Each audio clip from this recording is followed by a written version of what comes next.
तो दोस्तों आपका स्वागत है हमारे चैनल टेक नॉन टेक में। आज हम फंक्शन की पर एक शॉर्ट की बनाते हैं और समझते हैं कि फंक्शन की F1 से लेके F12 तक होती है, जिसमें हम एक एक फंक्शन की को समझेंगे कि किसका क्या कार्य होता है। ठीक है दोस्तों, तो ध्यान से समझेंगे। फंक्शन की F1 से लेकर F12 तक होती हैं, देख रहा हूँ। ठीक है दोस्तों, इसके अलग अलग कार्य होते हैं MS वर्ड, MS एक्सेल और MS पावर पॉइंट के अंतर्गत। ठीक है दोस्तों, तो सबसे पहले F1 का कार्य होता है हेल्प लेने के लिए। ठीक है दोस्तों, माइक्रोसॉफ्ट से हेल्प प्राप्त करने के लिए F1 का प्रयोग, F2 का प्रयोग फाइल का रीनेम चेंज करने के लिए, F3 का प्रयोग किसी चीज़ को सर्च करने के लिए, F4 का प्रयोग ऑल एप्लीकेशन को क्लोज करने के लिए, F5 का प्रयोग रिफ्रेश करने के लिए, F6 का प्रयोग 2 बार प्रेस करेंगे अगर हम इसे तो ये मीनू बार एक्टिव हो जाता है हमारा। ठीक है दोस्तों, F7 का प्रयोग स्पेलिंग चेक करने के लिए या ग्रामर को चेक करने के लिए प्रयोग करते हैं। F8 का प्रयोग बूट प्रोसेसिंग के लिए करते हैं। F9 का प्रयोग सिलेक्शन रैम रीनेम करने के लिए, यानी कि जिस चीज़ का हमें रीनेम करना है, यानी कि नाम बदलना है, उसका सिलेक्शन हो जाता है। ठीक है दोस्तों, F10 इसके साथ शिफ्ट प्लस F10 का प्रयोग करने पर हमारा माउस की तरह जैसे हम राइट क्लिक करते हैं, तो राइट क्लिक करने के लिए हम शिफ्ट प्लस F10 का प्रयोग करते हैं। ठीक है दोस्तों, फिर आती है हमारी F11 में फुल स्क्रीन करने के लिए प्रयोग करते हैं और F12 का प्रयोग करते हैं हम सेव एज के लिए। ठीक है दोस्तों, तो ये हमारी फंक्शन की पूरी तरह से कंप्लीट हो गई है और इनके क्या क्या कार्य होते हैं वो भी मैंने बता दिया है। ठीक है दोस्तों, अब इसमें 2-3 पॉइंट और समझ लेते हैं। जैसे एस्केप का कार्य होता है किसी भी प्रोग्राम से बाहर निकलने के लिए, एग्जिट करने के लिए। ठीक है दोस्तों, उसके बाद टैब का अर्थ होता है कि अगर हम सिंगल स्पेस देते हैं तो टैब के द्वारा हम 4 गुना स्पेस देने के लिए प्रयोग करते हैं। ठीक है दोस्तों,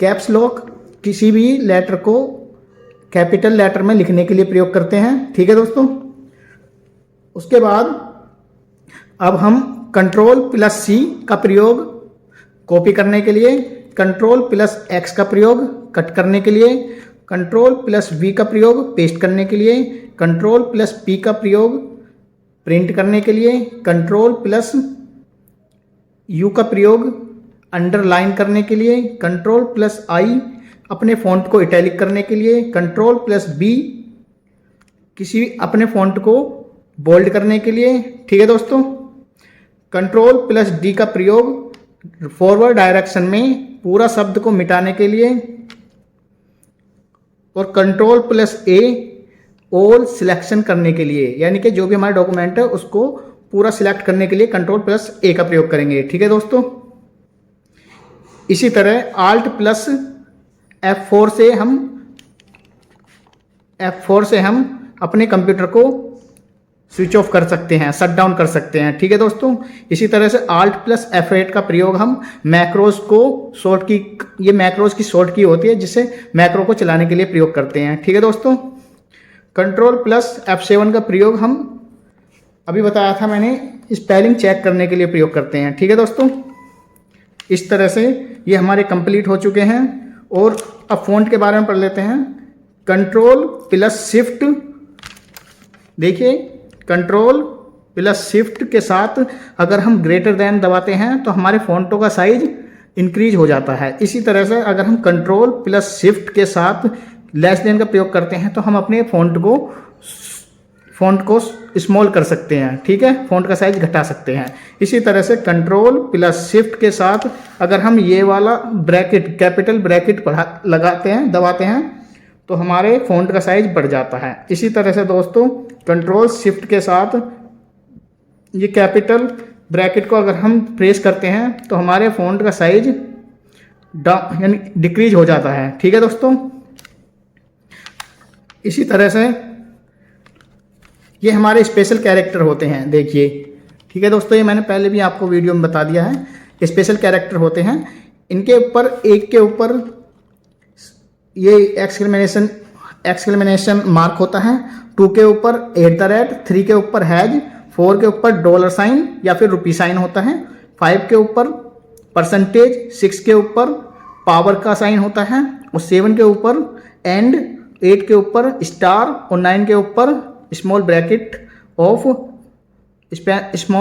ऑन और 0 के ऊपर स्मॉल ब्रैकेट क्लोज का ऑप्शन होता है। ठीक है दोस्तों, ये हमारे प्लस माइनस के हैं। ठीक है दोस्तों, इसके बाद हमारे ए से लेके जेड तक सारे अल्फ़ाबेट यहाँ पर लिखे होते हैं। इसे हम अल्फ़ाबेट की बोलते हैं। ठीक है दोस्तों, और ये हमारी होम्स रो की होती हैं ASDF। इस पर जब भी हम टाइपिंग करते हैं तो हम इस तरह से लिखते हैं। ठीक है दोस्तों, इस तरह से हमारी उंगलियां होती हैं। ठीक है दोस्तों, इसके बाद मैंने ये भी बताया था कि हमारे कंप्यूटर पे 5 की होती हैं जो डबल बार लिखी होती हैं, जैसे शिफ्ट, कंट्रोल, विंडो, आल्ट और एक ये देखिए एंटर। इसी की तरह शिफ्ट, आल्ट, कंट्रोल और आल्ट और कंट्रोल के साथ और एक देखिए ये विंडो की। ये 5 प्रकार की होती हैं जो हमारे कीबोर्ड पर डबल पाई जाती हैं। ठीक है दोस्तों, इस पैड को कहते हैं न्यूमेरिक पैड। ठीक है दोस्तों, न्यूमेरिक पैड, जिसमें 1 से लेके 0 तक 1 2 3 4 5 6 7 8 9 इस तरह के नंबरिंग होते हैं। इसे न्यूमेरिक पैड कहते हैं। ठीक है दोस्तों, नम लॉक का प्रयोग अगर हमारा माउस खराब हो जाता है या एरो की हमारी खराब हो जाती है तो हम नम लॉक को ऑफ करके इसको अच्छी तरीके से 2 4 6 8 पर देखो एरो के निशान बने हुए हैं, इसका प्रयोग हम एरो की के रूप में कर सकते हैं। ठीक है दोस्तों, डिवाइड करने के लिए ये वाला सिंबल का प्रयोग करेंगे, मल्टीप्लाई करने के लिए स्टार और माइनस के लिए माइनस का चिन्ह बना हुआ है और प्लस के लिए प्लस वाला चिन्ह का प्रयोग करेंगे। ठीक है दोस्तों, एंटर करने के लिए रन किसी भी सिलेक्टेड कमांड को रन कराने के लिए एंटर का प्रयोग करेंगे। ठीक है दोस्तों, इसी तरह से अब हम इन्हें पढ़ेंगे। इंसर्ट का प्रयोग टाइपिंग मोड में करते हैं जिससे हमारे फ़ॉन्ट के ऊपर फ़ॉन्ट छपे हुए आते हैं। ठीक है दोस्तों, इसे भी समझेंगे हम।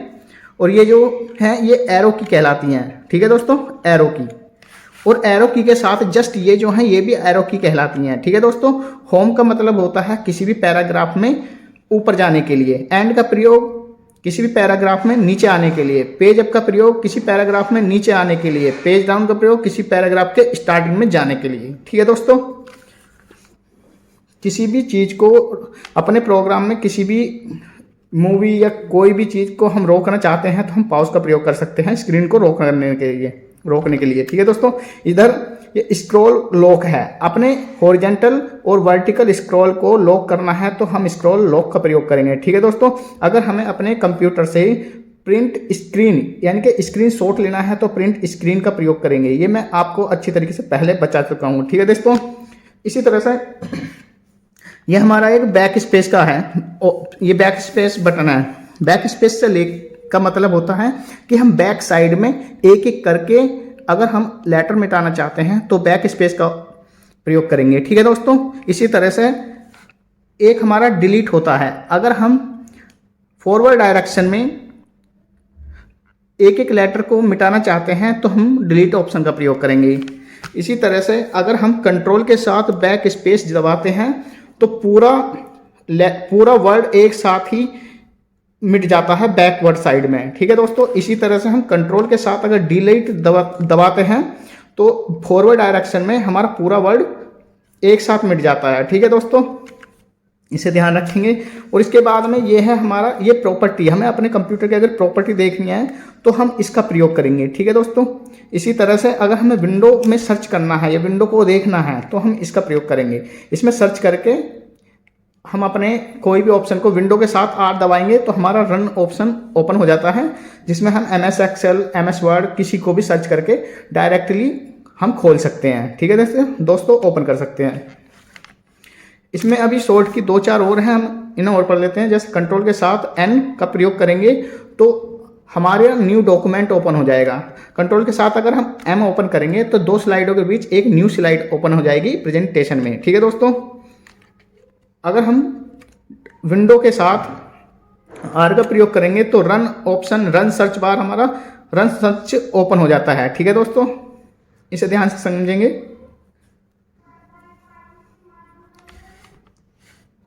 और ये हमारी सबसे लंबी की होती है कीबोर्ड के ऊपर, इसे स्पेस बार कहते हैं। सिंगल स्पेस देने के लिए हम इसका प्रयोग करेंगे। ठीक है दोस्तों, लगभग हमने कीबोर्ड के सभी ऑप्शनों को अच्छी तरीके से पढ़ लिया है, तो आप इन्हें ध्यान से समझें और इन्हें याद करें। ठीक है, जिस तरह से मैंने बताया है, बार बार वीडियो देख के जब तक आपके कंसेप्ट बिल्कुल क्लियर नहीं हो जाते हैं, आप कीबोर्ड को अच्छी तरीके से समझ सकते हैं। ठीक है दोस्तों, देख लीजिए कीबोर्ड इस तरह से होता है।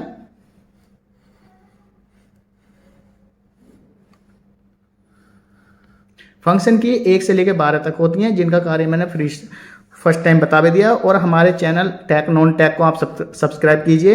मैंने उसमें MS वर्ड, MS एक्सेल और MS पावर पॉइंट को डिटेल में पढ़ाया हुआ है, और आप उनको देखकर अच्छी तरीके से तैयारी कर सकते हैं। जो आप पैड में पढ़ना चाहते हैं, मैं उसे फ्री पढ़ा रहा हूँ। ठीक है दोस्तों, हमारे चैनल को सब्सक्राइब करें, लाइक करें और शेयर करें अपने दोस्तों के साथ। ठीक है दोस्तों, ये कीबोर्ड एक वायर्ड कीबोर्ड होता है, वायर्ड कीबोर्ड होता है। ठीक है दोस्तों, किसी किसी में आपने देखा होगा कि वायर्ड नहीं होता है, तो उसे वायरलेस कीबोर्ड बोलते हैं। वो स्मॉल रेडियो वेव से चलते हैं, ब्लूटूथ या फिर वो वाईफाई से कनेक्ट करके कंप्यूटर से तब चलते हैं। ठीक है दोस्तों, तो आज के लिए इतना ही काफ़ी है। आप हमारे चैनल को सब्सक्राइब करें, लाइक करें और शेयर करें अधिक से अधिक, जिससे और भी बच्चों का फायदा हो सके। ठीक है दोस्तों, आज हम इंसर्ट की नेक्स्ट स्टेप को क्लियर करेंगे और उसके बाद हम पावर पॉइंट को क्लियर करेंगे। ठीक है दोस्तों, तो आप जरूर हमारे चैनल से बने रहिए और ज़्यादा से ज़्यादा हमारे चैनल को शेयर कीजिए। ठीक है दोस्तों, धन्यवाद।